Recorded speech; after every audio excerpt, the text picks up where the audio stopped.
We're breaking down anything and everything Utica City FC related. This is the Keeper's Corner podcast with your hosts, Matt Sterling and Brandon Brooks. Let's get into it.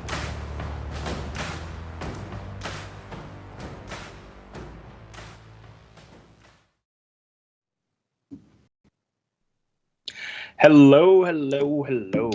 Welcome to another edition of Keeper's Corner podcast. Matt and Brandon here. Hello. Brandon, how you doing? Oh, I've been better, but not because of soccer. That's doing good. We're good there. All good. Yeah, fresh off a 2-win weekend. Both games going 11-5. And in the words of Yogi Berra, it was deja vu all over again. Deja vu. Literally. 2 nights in a row. Well, a night and a day. Literally the exact same score, just totally different score breakdown. And yet identical. And yet identical. In more than one way. And we'll see if we... but yeah, Utica landing 2 11-5 victories over the Ambush. They have locked up the number 2 seed in the East and home field for the first round of the playoffs. Yeah.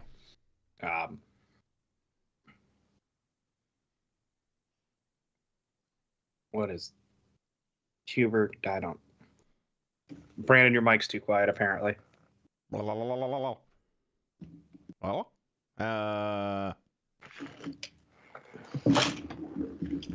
maybe that'll help.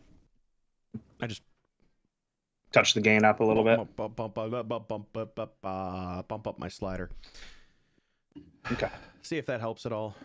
I did have my mic pretty far down, so. Gotcha. I don't think that would have helped at all, actually. Hold on, one moment. I tried. You know, I thought I had everything set up, and then it's like, nah, sucker. Well,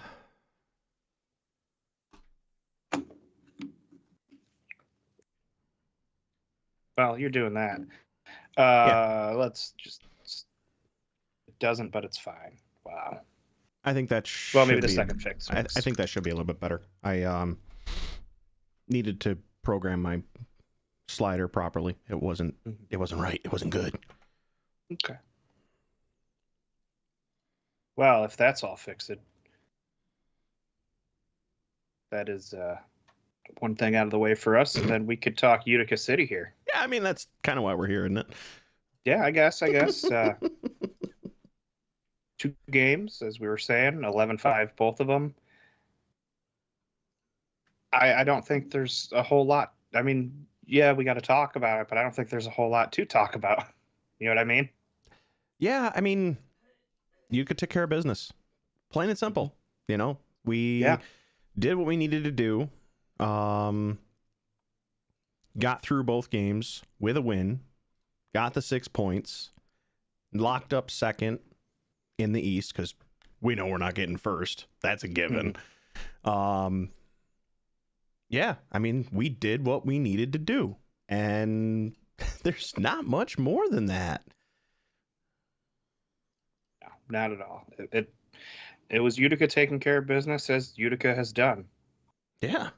All against the teams that they're supposed to beat. Outside of St. Louis holding a lead for about a minute and 15 seconds in the first game, it was all Utica all the way. Yeah. Yeah, Utica controlled these games. We definitely flexed our muscles, at least, and I would say in both of them, honestly. I mean, I know it's St. Louis, and you know they're lower down on the spectrum of things, you know, of the league. But again, we always say don't write off teams. They didn't write them off, but they definitely put them down. I guess we'll talk about this the way we did the last time we had back-to-back weekends. We'll do stats and play that changed for each game, and then positive and what needs to change for both of them together. Love it. So for Saturday night, Brandon, What was your stat that told the story in that one? Saturday night. Okay, gotta get him straight here, just because we So I was kind of trying to think about this one because I mean Sunday is a little bit more obvious for a stat that kind of tells the story about it. And honestly, this one kind of, I would say, kind of throws back to an old favorite.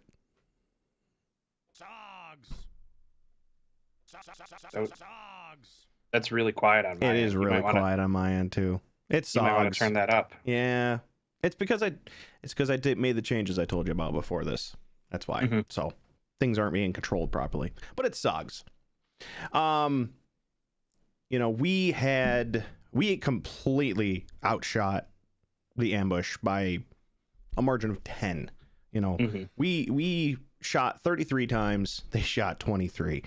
And so literally a third of ours went in. Because we had 11 goals, 33 shots. I mean, the math can't be much easier. The ambush only had 23, and they only got 5. So I mean, we definitely outshot them and clearly outscored them. Yeah, it was very offensively focused for both these teams. Both these games were just super aggressive, though. Like it was fun to watch both. So yeah. So you're taking the Sogs. Well, I'm going back to a tried and true favorite of my own: goalkeeping. That was my other choice. Goalkeeping. Andrew Coughlin, 14 saves on 18 shot attempts. Another 7.78 save percentage day. Unfortunately, that blue card, and I will talk about that shootout later. Yeah. Because I'm not holding that goal against Wilkin at all. But that was what it, Andrew Coughlin doing Andrew Coughlin things. Oh yeah. No, he was on point in his game. And I mean, what else is there to say? He was on point. He was all over the place, up in the air, on the ground, left, right, sideways. He was on top of it. Yeah. Great team effort, but it starts in the back some days, and this one it certainly did. Absolutely. Play that changed the game.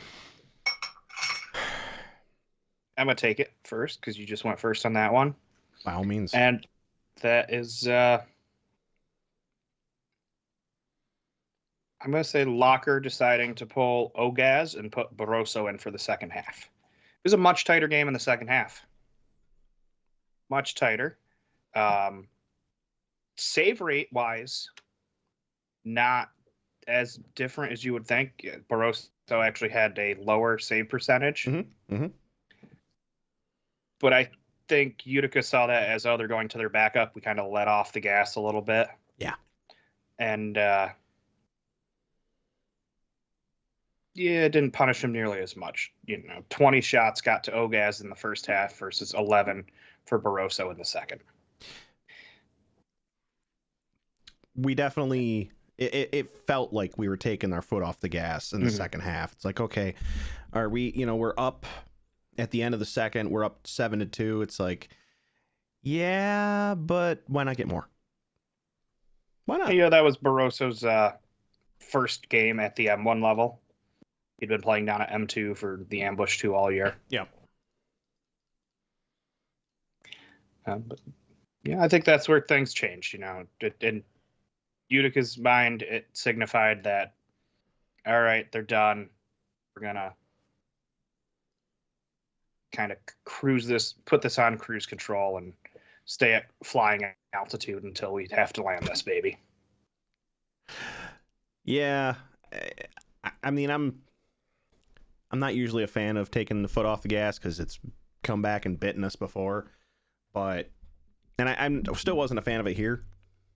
Mm-hmm. But yeah, we wrote it a little bit, and then it's like, okay, they scored a couple. Now it's time to put them back down, and that's what we did. Mm-hmm. So it never got to the hey, this game's getting competitive point again. We kept a 5-point lead the entire game. So at least 5 points. Mm-hmm. Once we got to that point. Points. So I've been sitting here trying to think about one. Trying to find one as we're talking, like reviewing, because I didn't rewatch it. Mm-hmm. But I was there for it. I was watching this one remote, and I'm sitting here trying to think of. Yeah, somebody wanted to go watch a movie instead of watching Utica. Was it at least worth it? Like, you left there and you'd give that movie at least an 8 out of 10. I'm going to remain silent on that. Boy, you're not getting my hopes up, because that's kind of what I planned on doing tomorrow afternoon, was going and seeing that movie. I don't know if I could give it that. Ooh.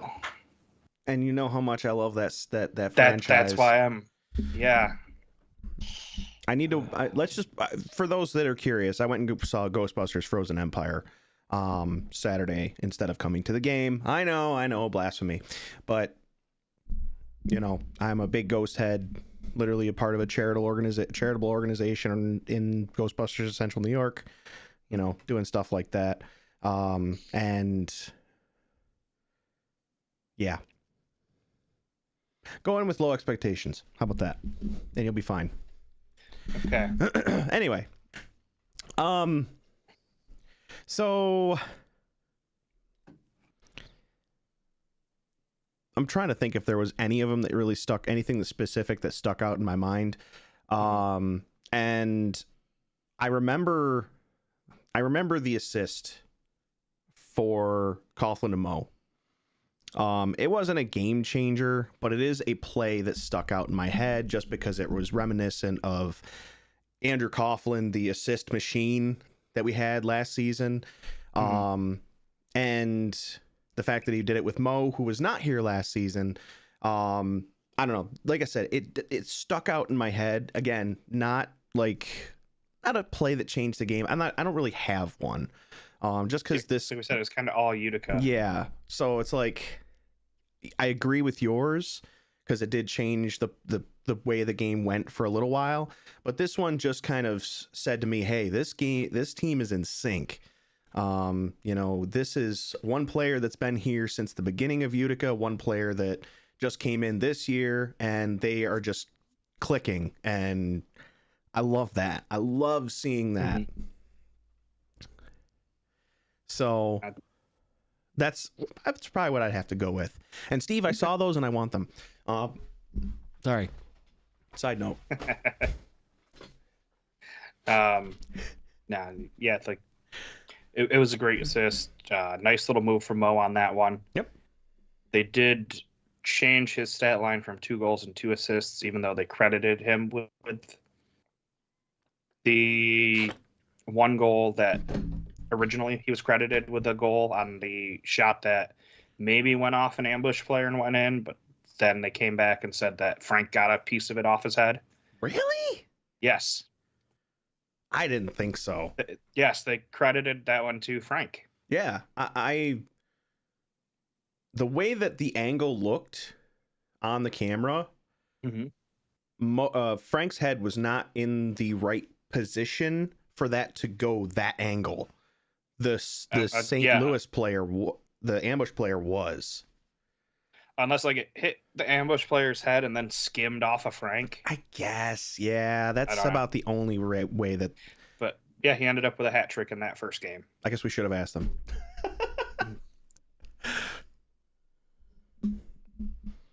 Oh yeah, because I remember checking the stat line to be like, all right, how many goals did he get this weekend? Last night, and I saw 2 goals and 1 assist in the first game, and then I wake up this morning and I'm pulling up to go over for plays that changed and stats and all that, and I'm like, wait, when did he get a 3rd goal? What changed? Yeah, because I was really hoping he was going to get the hat trick that night, and he didn't. But apparently now he has. That brings us to Sunday. I feel like you want to take the stat that tells the story on this one. Oh, I don't know.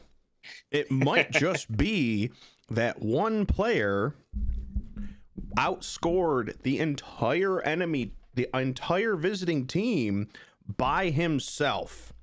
And that, ladies and gentlemen, is Franck the King Tayou. Haters, sit down. Sorry, had to put that out there. No, it's fair. I don't know if you've paid attention to the title that I gave this episode. Yeah. I don't usually point them out. Do you get the reference at least? Forgot about Frank? Yes. No. There's a absolute banger of a song by Dr. Dre featuring Eminem called Forgot About Dre. Forgot About Dre. Okay, yep. Yes. Nowadays, everybody want to talk like they got something to say, but nothing comes out when they move their lips. It's just a bunch of gibberish. Those Massel fans forgot about Frank. Listen, Utica didn't really embrace Frank when he got here. They didn't. Let's be honest. A good portion of them. There are people on social media forums last week still saying that it was a mistake to trade for him. I have been in this man's corner since he got here, singing his praises. Yes, there's been weeks where it's like, yeah, we really would have liked to see more out of him, sure. But I'm like, give it time. Give it time. We'll get there. He'll find his spot, and we'll get there. I'm like, I watched this man on Empire. You know, as people know, I'm an Empire fan as well. When they're not playing Utica, I've watched this guy. I know what he can do, and this game showcases it. 6 goals by himself. Yes, I mean, you know, with assists, but 6 goals, completely outscoring the ambush by himself. Just sit down, go back to the locker room. Like, amazing job by Frank. That's not to take away from the other goals that came, but this man did an amazing job, put on a great show for the fans that didn't seem to like him. And what more do you want now? Are you not entertained? No, we should be seeing another plaque awarded at the playoff game, because with the 6th goal and that reattribute of the goal on Saturday, Franck Tayou became the first player in MASL history to score 400 goals. Yep. He came into the season leading in that category. Slow start, some injuries. Ian Bennett passed him. And in one weekend, he opened up a lead again. Now, Ian's injured, missed some time. Yep. But Frank was injured, missed some time. And Ian had the benefit of remaining at the same club in the same system that he's been playing under for years. Right. Yep, definitely had a big advantage in that category, and Frank passed him. Even with the adjustments, even with the injury, still ended up getting to that 400 before him. And one of the things that I've been talking about for a few weeks. Sorry, not to go on a tangent, but it is pertinent. What have I been saying we need to do with Frank? Get him the ball in the middle of the field. In the middle. Exactly. I talked to him after the game. I talked to him at 72, and I'm like, he said it before I could say it. Like, if they can get it to me in the middle, I can do stuff with it. I'm like, I'm watching him dump it to you in the corner, and I'm like, there's nothing. He just gets bodied, and there's not much he can do except pass it away. But when he gets it in the middle, it doesn't matter how many people are around him. He had 4 people around him for one of those goals, and he still scored. Like, you get it to him in the right spot. This man is he's a monster. But nobody could see that because we weren't utilizing him properly. Like, yes, yes, definitely you want him to adjust to your offense. Mm-hmm. But still try and utilize his strengths. And that's what I feel like we finally did, is utilized Frank's strengths and put him in the spot that he excels.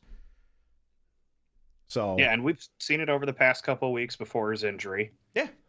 And then he got injured, didn't have a great game at Harrisburg. But if you watch that game, you'll notice that Utica was running a defensive runner for him in that game. Mm-hmm. He wasn't fully back from his hamstring injury. Right. Did you see him come off for defense in this game? No. No, neither of them. Nope. The man wasn't asked to play defense for years, and he has had some pretty good defensive shifts down the stretch. That's what I was saying, just yesterday when he was playing. I'm like, man, he got a couple of good steals. Like, that is, seeing him on defense. It's like, hey, you haven't really, for somebody who hasn't really done this, you're pretty good at it. Mm-hmm. He's not a player that's known for his speed. He had a couple real nice breakaways there. Yes, he did. He's coming into showcasing. He's showcasing showing us what he can do at the right time. Mm-hmm. And I love it. I can't wait to see more. Yeah, it's been a heck of a show. And I'm pretty sure he's under contract. I know he's under contract for next year. Mm-hmm. And I think it was a 2-year with an option for a third contract that he signed with Empire before he was traded. So we might have him one more year after that if whatever the options picked up. Do it. We have to make this man happy. He will put up numbers for us. Yeah. And it's not like he's lacking offensive firepower around him. Yeah. And we will give credit there as we get to the team awards after we finish our recaps. Yeah, I mean, sorry, I was just going to say, like I said, he had the majority of our goals, but I mean, that's not to overshadow, some of the other goal scorers that we had. Of course, we had Nilton, we had Keaton getting the ball in the net, Ronaldinho, Cole Stevens. Like, it was a team effort, but he just happened to have more than anyone, including the other team combined. Yeah. Yeah. But we still have yours. We do. What am I hearing? A baby? Yeah. Are you picking it up on the mic? Because I'm hearing it through my headphones. I heard it a little bit, whatever it was. I didn't know what it was.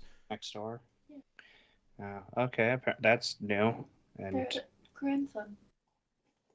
Yeah, that's new. Haven't had that before. I just hear this whine coming through my headphones. I'm like, is my computer about to explode? Yeah, that's all it sounded like to me, was just a whine. But I didn't know what it was. And listen, if you hadn't brought attention to it, I would have just been like, it's. It had continued long enough that I was starting to get concerned.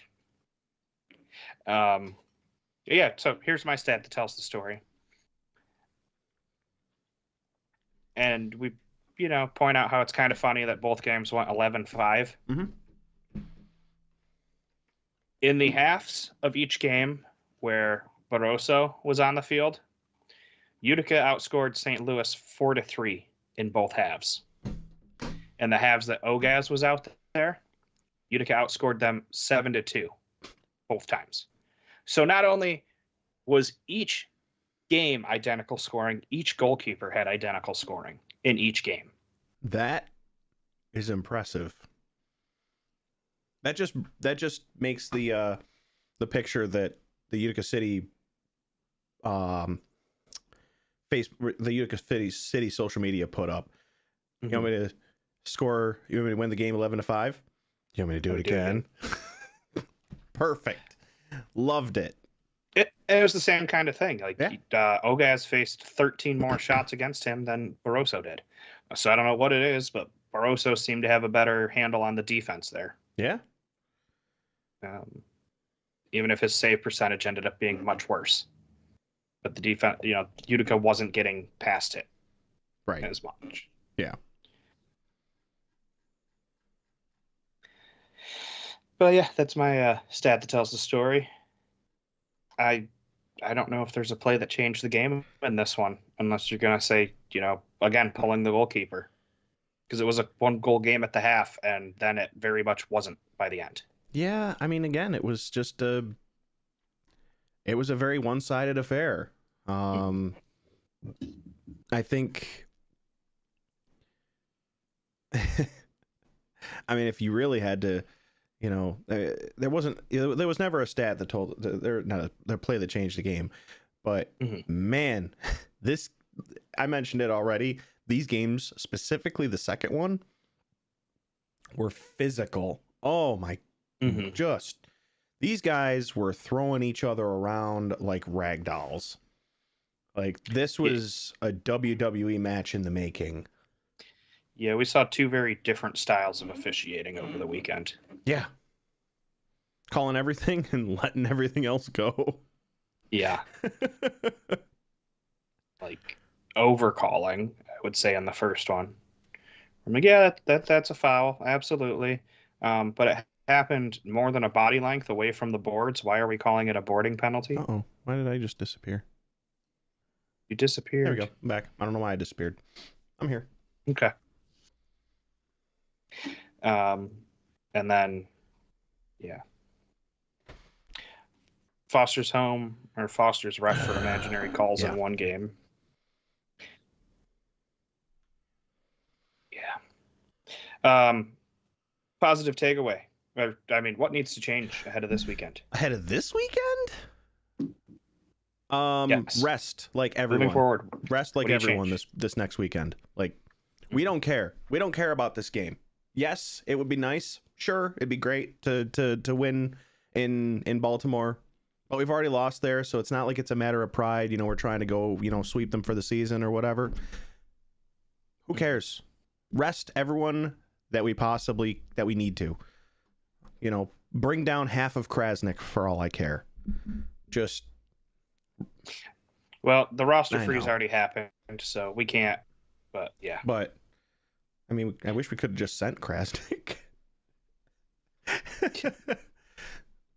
Yes, I did see that, Huber, and I think he's a madman, but I guess I'm not really that surprised that Frank's going to be there. Um, Yeah, I mean, I wouldn't have sent him. I'd be like, no, you stay healthy. But I also get wanting to be game shape for the playoffs. Feeling like, hey, maybe I want one more tune-up game after this injury. just play around, just keep putting him in the middle, and let's just feed him the ball and see what happens. Why not? Like if he hits the turf once and takes more than a second to pop back up, be like, all right, your day's Yeah, done. We're not no. risking this. We definitely need to be cautious with him because Baltimore has nothing to play for right now. They're out.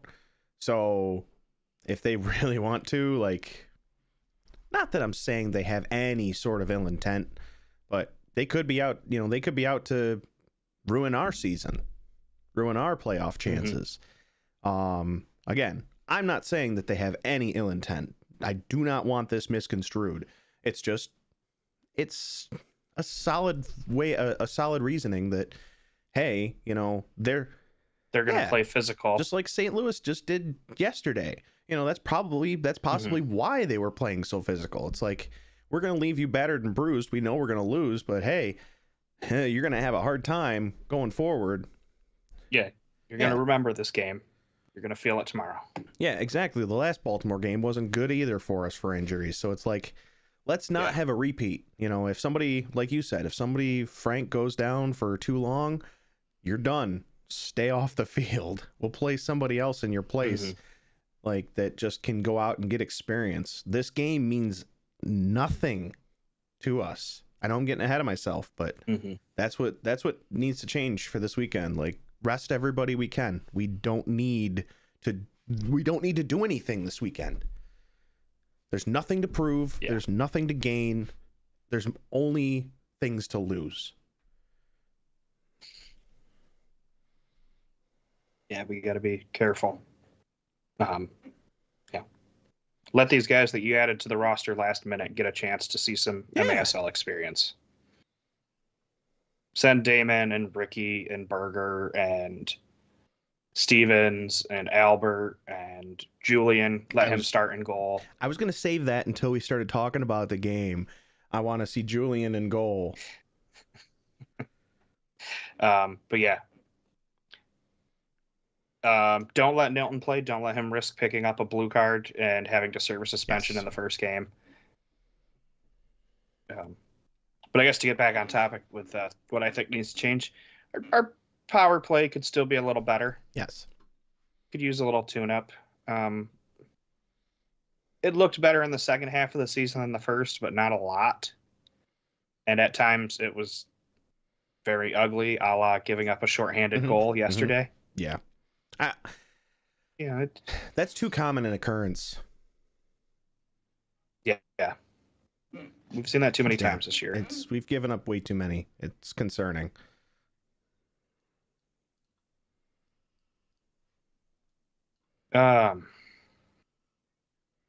Positive takeaway after this weekend. Come on. You know that one's easy. I'm going to let you take it first. It's Frank silencing the haters. Like, okay. I've said it already. I'm just some of these people, some people that are close to me, have just been down on him since the beginning of the season. I get it. We traded a fan favorite for him, but come on. Like, everybody said he's been doing nothing for us all season, but if you looked at the stats, he was right up there in points and goals almost all season. It took him a little bit to get started, but then he started slowly creeping up. Then he was keeping up top for a while. Then he got injured and dropped back down a little bit and came roaring back. Like, the man is great at what he does. Our two Empire pickups, him and Mo, have been phenomenal. Like, yes. I'm not discrediting anyone else. I'm just talking about the ones we got from Empire, specifically during trades, that of course we got rid of Steph, we got rid of Q. Everybody hates the fact that we got rid of Steph. I get that. I understand that. I'm a Steph fan. Like, I love Steph to death. Literally bought his Tacoma jersey. He's awesome. But Frank was the smart choice. And I think even Steph would probably agree with that. Yes, of course he's going to say he's amazing. It's Steph. We love the guy. But Frank is an amazing pickup. And now that he's finally showing his stuff on the field, like, turn that frown upside down, just like Nelly. Stop giving the man grief and embrace him on Utica. Now that he's, I guess Utica just needed a "what have you done for me lately" type thing. Kind of, yeah. I don't know. Like I said, been in his corner since the beginning, and I'm excited to see what happens going forward. I'm getting off my soapbox now. Frank, look, a 10-point weekend, 9 goals and assist, absolutely a highlight.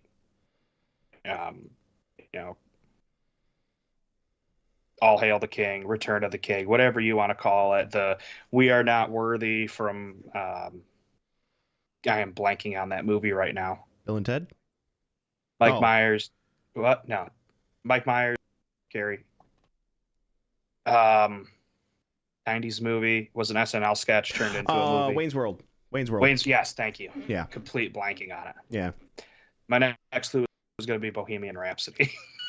Well, I was thinking, that's why I said Bill and Ted, because that was kind of, it wasn't the same thing, but it was a similar movie same era. Around the same time. And then you said Michael Myers. I'm like, no, it's not. And then it started clicking. I'm like, no, Mike Myers is the comedic actor. Michael Myers is the slashing murderer. And then you get them crossed, and you have Shrek with a Halloween mask on. All right, well, about my positive takeaway? No. But you're going to give it to me anyway. Yeah.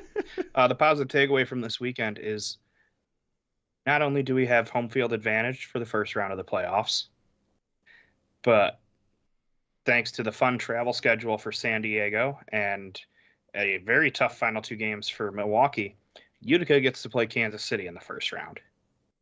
And those games have always been good. Mm-hmm. Even if the last one was ugly, it was a tough travel schedule for Utica that weekend, and they were short players. When everybody was there and healthy for the first game between the two teams, it was a very, very good, hard-fought overtime battle at Kansas City. Yes, it was. The one at Utica, everything kind of went Utica's way. Kansas City was in the middle of a losing streak. They've since won 6 in a row to close out the season. They look really good. This should be a battle for the ages. Couldn't have said it better. And we avoid Monterey in the first round. Yes. Which, though unlikely, was still technically a possibility coming into the weekend. Yes, it was. It was a possibility, and until it wasn't. Yeah. And then we all took a big collective sigh of relief. All right. So that was the weekend. Let's talk team awards really quick. Acknowledge the players. Utica did their annual team awards. This year's Community Service Award, Gordy Gerson. Surprised at that one. Were you? A little bit. Gordy's an amazing person. I just didn't know that he had a lot of, I think with the injury bug this year, fighting him quite a bit, he was involved a lot more off the turf. And you can definitely tell, even when he's not out there, how much of a fan favorite he is just from his. Yeah. I mean, Yeah, I mean, he's quickly crept up there with Timmy. Yes. And Gordy's just he's a great guy. If you've ever been in 72 with him hanging out, I mean, we walked up to him and big smile and just, he's an amazing person. So they put him facing the community. He's going to do amazing things. So yeah, I was very surprised just because, of course, who's the easiest pick? It's Tim. Of course it's Tim. Mm-hmm. He's always out doing stuff in the community. They have him doing the trivia nights. They have him out. He's whenever you see community stuff, he's almost always involved. So for me, he was. I that's who I expected to get called. And then when it was Gordy, I'm like, okay, all right, cool. I'm never gonna be like, how I can't believe he got that instead of him. No. Mm-hmm. Like, it's awesome to hear. I love that. So congratulations, Gordy. Yeah, absolutely well earned. He's very quickly become a part of the community here, and hope to have him back next year. Same. Stay for a long time. Mm-hmm. Breakout player of the year, Ronaldinho Diniz. I think there are a few guys you could have picked here, but Ronnie, excellent choice. Yes. Third year in the league. In his first two, we've talked about it. He had 4 goals and 3 assists in his first 2 years here. Yep. Played in 26 games over that time. Dealt with injuries last year. 22 games this year. He has 17 goals and 12 assists. Very well balanced offensively. He and Frank have worked together fantastically on fast breaks. Yep. I mean, you want to talk about why Frank's goals are down this year? Because he's laying it off for Ronnie, yes. Or Ronnie was laying it off for him. There's a lot of unselfishness on this team. I like it. Sometimes I wish that they would, certain people would just, when they're in the position, just rip it, just take the shot. Mm-hmm. But I totally, there's a lot of unselfish plays that I've noticed on this team over the past, 23 games. Yeah, and like we said, Nilton had a great rookie year. Easily could have picked him. Yep. I mean, he put his mark on the team last year, but he put his mark on the league this year. Oh, yeah, he did. Keaton Woods, big second-year breakout. Fernandez, another 1.1 points per game. Gio, up to almost a point per game by the end of the season. started really slow. He's come on really strong down the stretch. Mm-hmm. And you got these rookies that moving forward, let's keep an eye. Cole Stevens, 9 goals, 3 assists in 13 games. Jace Berger, 4 goals and an assist in 9 games. Emmanuel Belliard, 5 goals, 3 assists, 19 games. His technical skill looks really good. I mean, he's dribbled around a few guys this year and made them look silly. Yep. I think just getting used to the physicality of this league is going to, take him a little bit of time, but he could have a big year next year. And we'll see what some of these other guys do when they're brought in, like Kelvin, like DJ. Ricky got a couple cracks. We'll see what he can do. But there is depth upon depth upon depth on this team. Yes, there is. And Ronnie went from, a 14th, 15th, 16th guy in the rotation to early season dark horse candidate for MVP to a very, very good offensive player.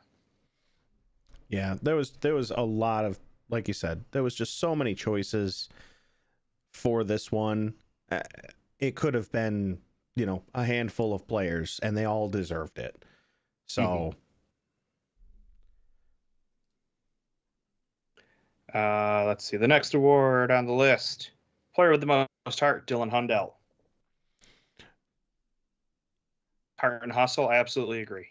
He stepped into the captain's role that was not expected at the beginning of the season before Nate picked up that hip injury. I think he led the team well on the field, as I'm sure off the field as well. Not a big stat line guy. Did a very good job, in my opinion, when it came time to talk with the refs. To intervene. Yes.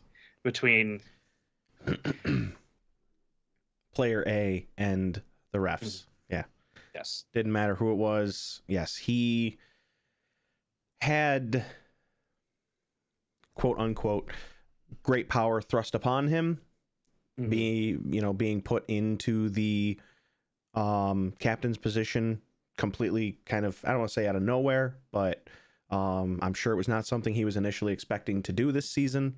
And he has excelled at it. He has proven that, once Nate comes back, if we do co-captains, he deserves to wear that second armband for sure. He has been a pillar of the team. Mm-hmm. And it's, I didn't think I would be saying that, when he originally came on the team. It's like, oh, great, we signed this guy from Harrisburg. That's surprising, but man. Yeah, you're like a defensive midfielder, okay. But he has really shown himself in that leadership role this year.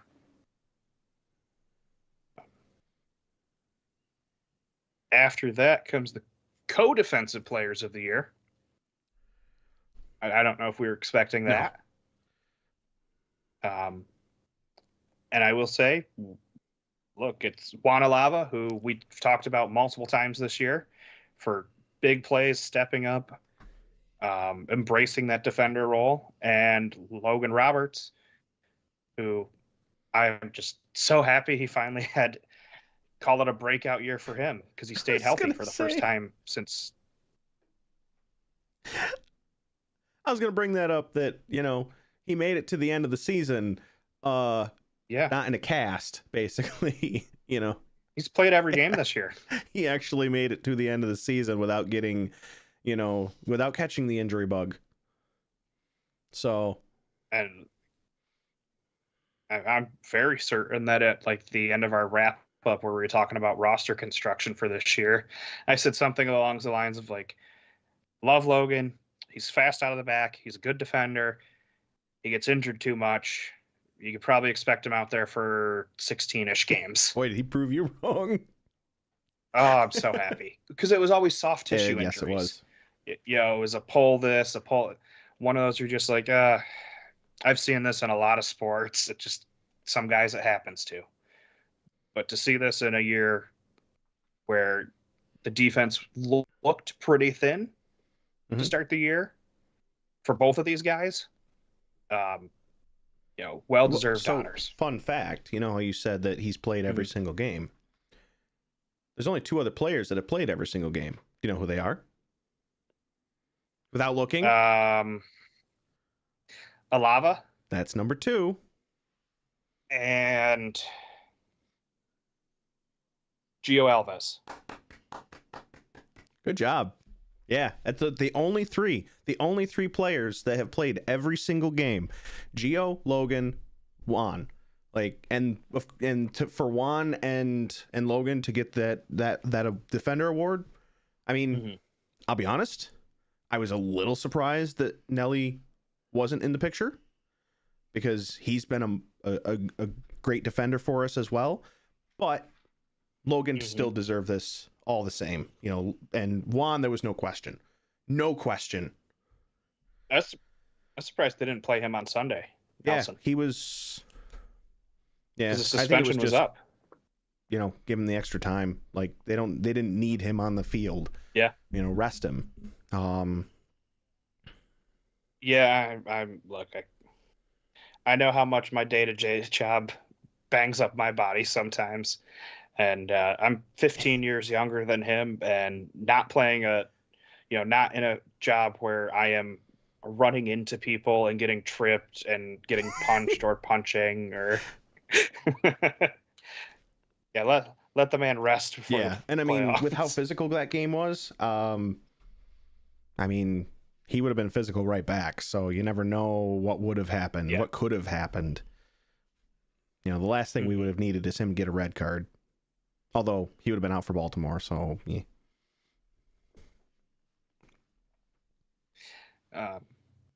And then, I don't know if you would call this one a shocker, but heading into the weekend, I don't think it would have been. The team MVP, Nilton De Andrade. Not a surprise. I knew it was going to be between him and Frank. Just because, although, well, I want to say between him and Frank, just because they've been our top scorers. Right. But, yeah, Nilton going into the weekend, as you put it, it's a smart way of putting it. Yeah, it's kind of a no-brainer. Coming out of the weekend, it might have changed. But I know. It's just, I was just kind of basing it off the performance. Yeah. But yeah, you might have gotten co-MVPs. But no, Nilton, well deserved. It was a great second season for him. After yesterday's game, he is second on the team in points with 41, 26 goals, which had broken Christian Segura's team record for most in a Utica City jersey. And his 41 points tied the record that Gordy Gerson set last year for most points in a Utica City jersey. And he did this in his second year in the league.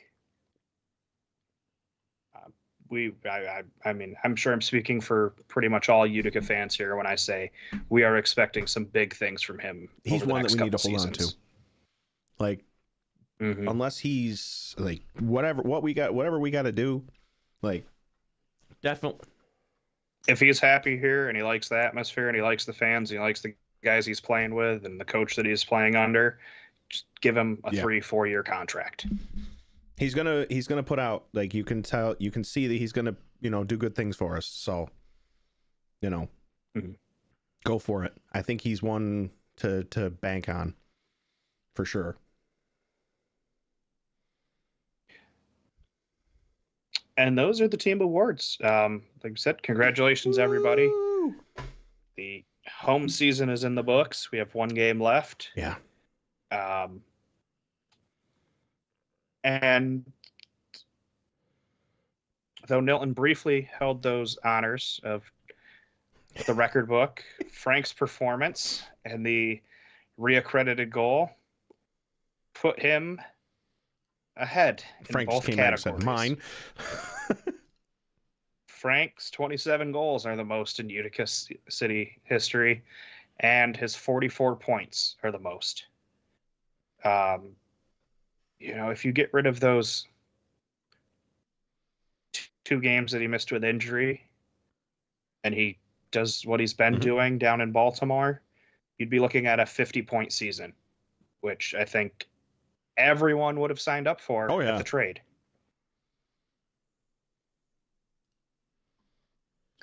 And just to put this in perspective for where these guys are, Frank's 44 goals are tied for 5th in the league. Nilton's 41 are 9th. Points, not goals. Frank's 27 goals are 5th. Nilton's 26 are tied for 6th. Frank's 6th. 6? You forget 1, 2, about 3, 4, 5. No, tied. Yeah, you're forgetting. I'm forgetting you're forgetting Raggett. 6th and 7th. Yeah.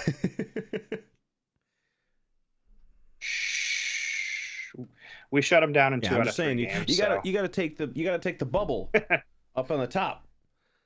I'd started scrolling at that point, and then just we mentioned Mo being a great trade acquisition. His 20 assists are 4th in the league. Frank's 2.1 points are tied for 7th. He had a shorthanded goal. Nilton had 2 shorthanded goals. Nilton and Chino are tied with 4 game-winning goals for second in the league. Offensively, this team was what we thought they could be. Defensively, they tightened it up a little bit. Definitely with the limited amount of depth that this team has on defense. I think we have been fortunate that, a couple of our defenders have stayed healthy. Between Juan and Logan, those 2 have stayed healthy. They haven't, been pulling a ton of cards, and they've been in every single game. Like, our defense has stayed strong, and we needed it going up until now, and we're going to need it even more going forward. After this weekend, because this weekend doesn't matter. Yeah, I mean,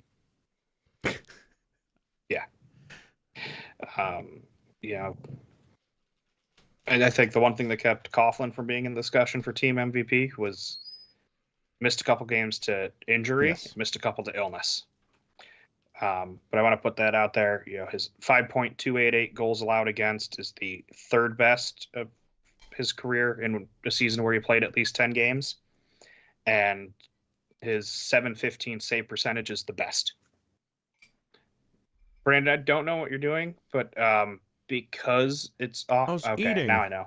But because I have my Skype set up for half the window, it just looked like your head was going offline, and you were just gonna rip a fat line. I'm eating soup. Okay. Just bring the food to your mouth, not your mouth. Listen, as someone, I have a square window frame, and I just see. As someone who periodically streams, I don't normally eat on stream. I will go off to the side, go over here or down here, and eat off camera. It's just how I do it. Stop throwing me under the bus here. God. I don't think anyone's going to judge you for eating on stream. No, because I was very confused what you were doing there, because he's like about to pass out, and then I just hear.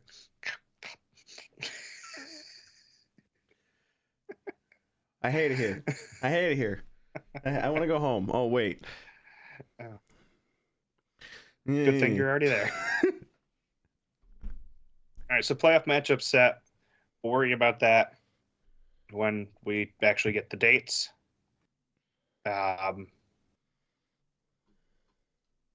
Let's talk more. You froze up. What are our expectations? Oh, I was saying, let's talk Baltimore and our expectations. No, we're not talking Baltimore. Yeah, we got to talk about our expectations for your road trip. Going around the league, dang it. Oh, you want to go around the league? Yeah. Okay. I let us get through the weekend. Let me go around the league, Okay. do my thing All right. that I didn't prep for, but I'm going to do my best. And then we can talk about Baltimore. I just don't want to talk about that field trip yet. All right. 90 seconds on the clock.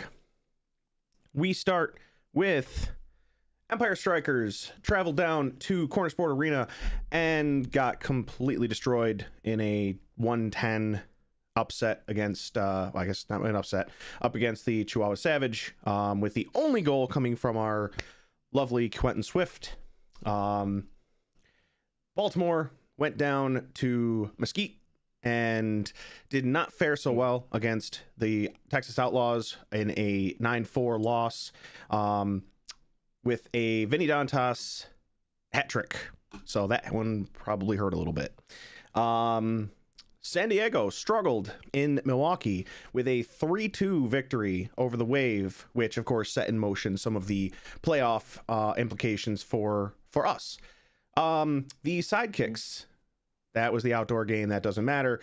That was a home team forfeit by the Blast because they got rained out.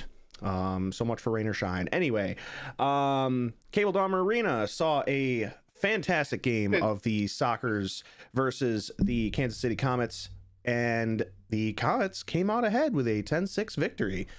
So very good for them. Definitely helps them in the standings. Finally, we have a couple more. We have the Tacoma Stars beating the Empire Strikers 10-5 at home. The Dallas Sidekicks beating the Texas Outlaws 10-4. And finally, the Monterey hitting that 24-0 with a 15-10 victory over the Milwaukee Wave. So I guess two things I want to touch on to follow that up. Baltimore, I understand the rain out. They were calling for 1 inch to 2 inches of rain. And then I think there was travel involved. So, the Sidekicks played at home on Sunday. So it's not like they could move the game a day. We know how much snow we got up here. 2 inches of rain. If we got hit that heavy, the kind of weather we had, we'd be looking at like 20 inches of snow. No, that was out of Baltimore's hands, but I had mentioned a few times. Oh my God, could you imagine trying to play soccer outdoors as it's snowing 2 to 3 inches an hour? I think it would have been so much worse if that was how they got knocked out. Oh, yeah, absolutely. Listen, that everybody knows there's no love lost between Baltimore and Utica. I would have felt for them if that was the case. If that was what happened, that would have been awful. And that just is real cruddy if that's how they had gotten knocked out. Luckily it wasn't, but it could have been. And then the other thing, Monterey. So the league acknowledged it as a perfect season. We know it's not. No. And they dropped 2 points. 24-0, absolutely commendable. Incredibly impressive. Technically, it's 22-0-0. Yeah. And it's like in baseball, where a pitcher throws a perfect game, but it's actually a no-hitter because a defender made an error behind them. It's not their fault that the guy couldn't make the play. It's not their fault that the league switched to this point system instead of just going with wins and losses. Which, Milwaukee, you're actually in the 4 seed, even though you have a better overall record than Kansas City. And that happened last year in the playoffs with Utica being down a couple spots in seeding because, we went to overtime more than other teams, and our losses we won in overtime more than other teams, but they lost in overtime more than us. So they made up. Yeah. Sorry, we lost in regulation. How dare you lose it all? Yeah. I did like someone's proposal I saw, which was to get rid of the shootout at the end if it goes through the 10-minute, and it's just 3 points if you win, 0 if you lose, and each team gets a point if it goes to a tie. Yeah, and one goes to the and one goes to the refs. That's where the third point goes. No, they get no points. I'm hoping that a certain someone sees the message I sent in our group chat mentioning them, because I am very confused after reading the rules about why on that shootout with Wilkin where the ball is 5 foot over his hands and it hits the frame of the goal and then goes up into the ceiling, why the ball was still awarded to the team that kicked it out of bounds. My only assumption was that they thought he got a hand on it. Obviously, that's not the case, but... Yeah, do you want to know who called that? Can you guess? Do I want to? Is the better question. Yeah, it was Foster. It was Foster. If you can't tell if a player touches the ball or not, and it's 3 to 5 foot above them, and you are standing directly in line with it, what are we even doing here? Also, Huber, I wanted to say that, but I held back. I held back from saying Baltimore gets the point. Hey, nice segue there. Talk about Baltimore. Are you excited for your trip this weekend? Yes. Now that I know that somebody's not going to be sleeping in my bathtub, Huber. Yay. No, it's going to...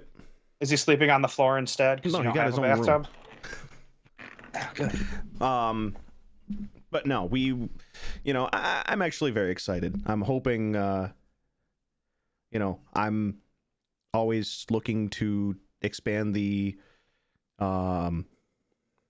merch that I have in my closet. So hoping to come back with, something from Baltimore. That would be fun. Just because... Maybe they'll be selling the t-shirts that they had made for the outdoor game. Ouch. That would be the perfect I know a lot thing. of people were asking if they were still getting their t-shirts. No, I mean, it's gonna be nice. I want to try and hit a lot of these different arenas over the however long we have Utica. It's just a fun little thing to try and do. Someday I really want to make it out to Empire. I'm very jealous that I have not made it, because I know you and Hewer have made the trip. So I would like their seating in the odd. That is all I can say. Look, cushion seats with cup holders are definitely superior. I wouldn't mind cup holders, because leaving my drink on the floor, I mean, I kicked mine over this weekend. So I left my food on the floor to bad things happening as well. But yeah, no, I am looking forward to it. We're literally down at the boards. So we're going to be not front and center, but do you want to take the flag? No. I would like to Are you sure? I would like to survive. Flag. We took the flag. We were fine. But I'm also in the front. We started a Utica chant. Yeah, I know you did. But that's because your voice carries and they just don't know what they were cheering to and then realized it and then wanted to, throw you out of the building probably. What it is. No, it's... we joke, but obviously, Baltimore's got a great crowd. They've always got there's always just listening to the broadcast, there's always a great atmosphere in there. I'm very much looking to go there. All right, so get you the flag. No, but give me... Do you want the other flag, the one that's not signed? Because I got a second your night flag. helmet. I'll wear that. I need the armor. Okay. They're in timeout. But it'll be fun. I'm looking forward to it. Player expectations for this weekend: rest. rest. If anyone's dinged up, banged up at all, it's like, yeah, my ankle hurts a little bit. My knees are sore. My hammy's tight.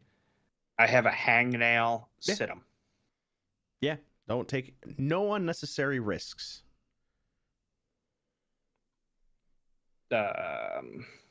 Predictions? No, not happening in this one because it's too much of a wild card. It's a game that doesn't matter in playoff standings. It doesn't matter for seeding. It matters for pride for Baltimore. I was going to say it's essentially an exhibition game. In reality, yeah. Other than yes, pride for your home team, or our pride to come back after the last time we were down there and got our butts kicked, and had a hat trick scored on us. So definitely by a keeper. A five spot put up by the player too. So I definitely could understand wanting to go in and take care of business, but the first priority is the well-being of our players this weekend above all else. Here's a prediction, not a score. It's more of a question. Okay. Do we see the same availability report from Baltimore that we've seen the past few weeks? That's what I want to know. Probably. Like, I know there was some tiff about something or other. Somebody listed as being out and then not being out, something like that. And then basically their entire roster all of a sudden started showing up as probable. So I think last week it just said see the game sheet or something like that. Didn't even bother putting it up. So I'm just curious to see what shows up there. That's my prediction. Is I think that it'll show up there yet again. But yeah, I'm not doing any sort of prediction because like you said, it's just.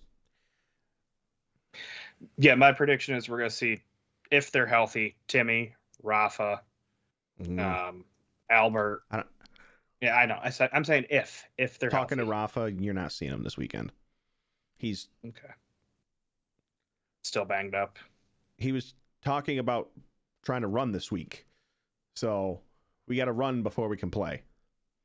So.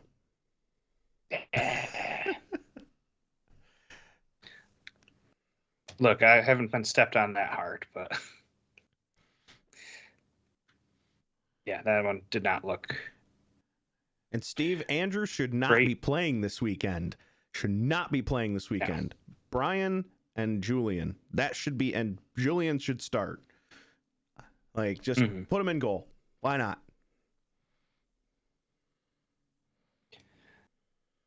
I think that's everything from us. Yeah. I was just going to bring up one other thing, just because it was actually something that I had in conversation with one of the guys, kind of talking about. We were talking about how defenders got recognized, and talking to one of the guys, it was kind of brought up that some talent goes under the radar because they don't show up on the stat sheets. They don't have necessarily the block shots. They don't necessarily have the assists, the goals. And I would love to see, obviously it won't be this year, but next year, if ever, I would love to see another stat line. If they can somehow track it, because it would be tough. Steals or takeaways. Not giveaways, but takeaways. Explicitly where one player is able to take away the ball and start it back downfield, because that would highlight a lot of these midfield talents, defensive talents. It would really showcase what a lot of these guys can do and that aren't showing up, that are flying under the radar on the stat sheet. And having that discussion, it was like, man, it would be really hard to track, but in my mind, like, it would bring more attention to those lesser recognized players because, again, they're not showing up on the stat sheet. Okay. I think there's one stat that I would like to see, and I tried to put it together after one season, and it was too much work to do in the post, but would make more sense if you were tracking it in, and that's a plus-minus line. So when a goal is scored, you give a plus if that player's on the field, and they don't even have to be involved in the play, but they were on the field when that goal was scored for them, or they were on the field when the goal was scored against them, -1. It happens in basketball, and it's a great way to see, like, hey, who's having an impact, even if they aren't having that, you know what I mean? Especially on the defensive end, I can see it. Yeah. Like, oh, I didn't get the block shot, but I forced the guy that I was defending to pass it away, and the other person took a shot that got blocked, and that defender gets the credit for the block, but I didn't get for cutting down the angles and forcing him to give it up. Yeah, I mean that's another good stat line to potentially be tracking. Again, it would highlight who's on the field for the good plays and who's on the field for the bad plays. And it may also attempt to help highlight, like, hey, who do we need to work with more? If a team, even if it wasn't externally tracked, if it was internally tracked, hey, these 5 guys were on the field when we got scored on. Let's see if there's a pattern consistently. And then, hey, it's something we need to correct. That particular unit seems to have trouble. Let's find out why. Get to the bottom of it. Correct it. Something like that. Even if it's not externally tracked, if it's internally tracked, great thing to be looking at. Yeah, it's a lot easier, too, if you're doing it, day after a game instead of like I was trying to do it in June. Like, I have 24 of these to go through. I think I got through 3, and I was like, this is way too much. But I don't know. It was just something that, like I said, it came up in conversation. I agreed with it.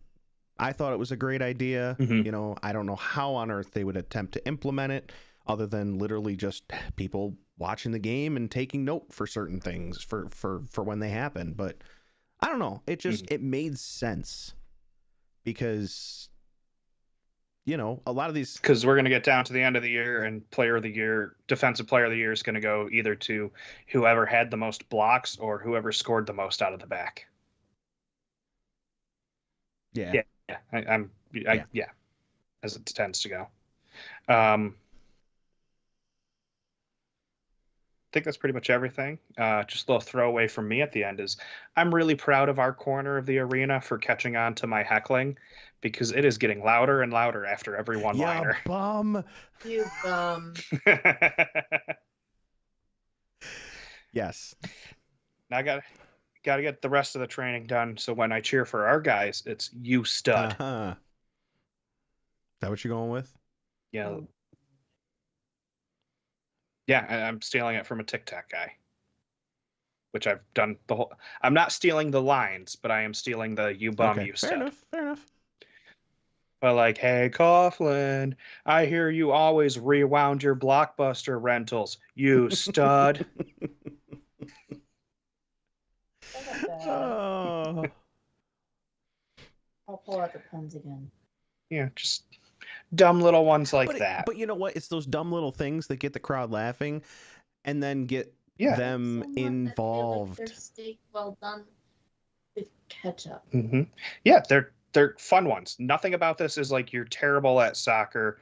You don't deserve to be out there. I hope none of it's mean-spirited.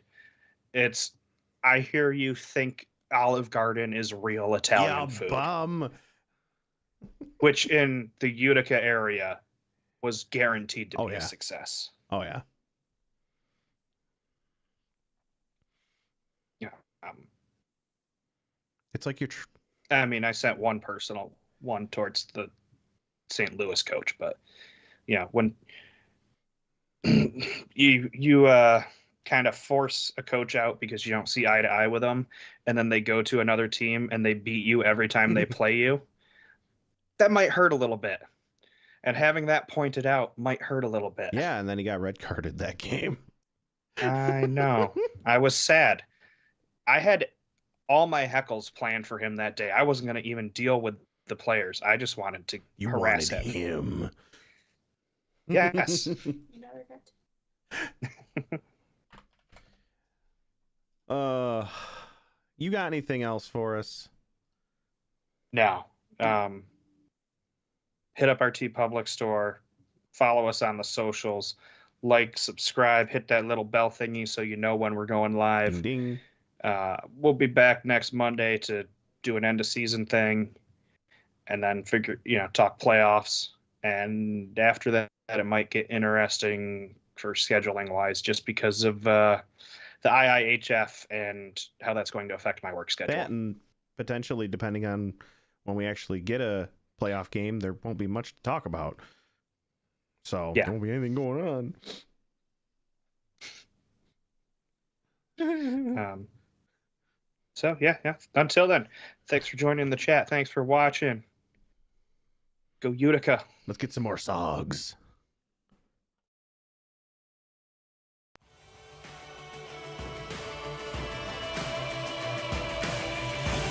Thank you for listening to the Keeper's Corner podcast on whatever podcast app you use.